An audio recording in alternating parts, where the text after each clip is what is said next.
Šiesta platňa. Už si sa podrobne oboznámila s veľkou križovatkou na platni číslo 5 a spoznala si aj všetky vchody vedúce do podchodu, tak ako sú označené písmenami. Prehmataj teraz túto platňu. Podchod, ktorý sa nachádza pod križovatkou, nachádzaš v strede platne. V pravom dolnom rohu platne si všimni rámček, v ktorom je QR kód a po jeho načítaní do tvojho mobilu si tento text môžeš vypočuť kdekoľvek a kedykoľvek budeš chcieť.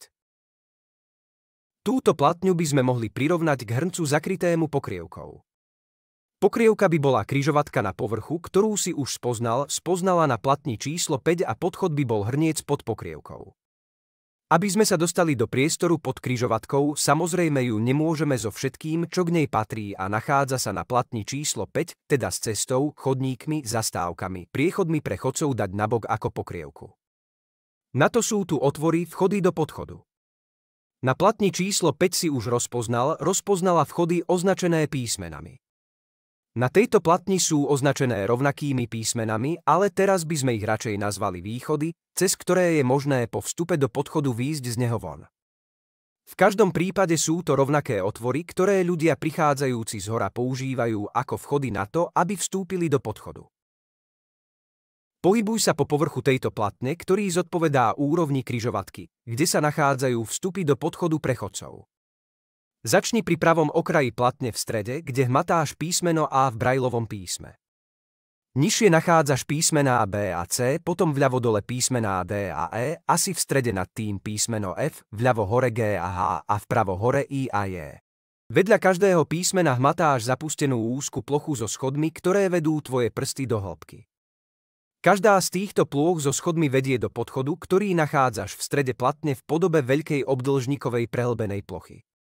Toto je priestor podchodu pre chodcov, kde sa ľudia pohybujú medzi týmito schodmi, vchodmi a východmi po tom, čo vstúpili do podchodu.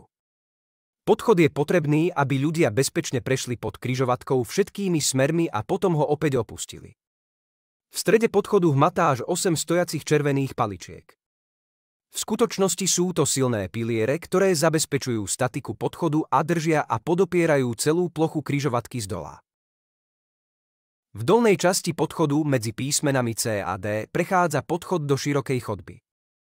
Na konci chodby hmatáš modré schody vedúce nadol. Premataj schody, pričom môžeš samozrejme len prstom vstúpiť do guľovitého otvoru tunela pod povrchom, ktorý vedie do metra umiestneného ešte hlbšie pod zemou. Takéto podchody pre chodcov môžu byť vybavené aj výťahmi. Môžu to byť železničné podchody, môžu pripomínať tunely, alebo to môžu byť jednoduché podzemné priechody ako chodníky. Veľké podchody sú často vybudované tak, že je tu aj priestor pre obchody alebo reštaurácie a hovorí sa im aj pasáž.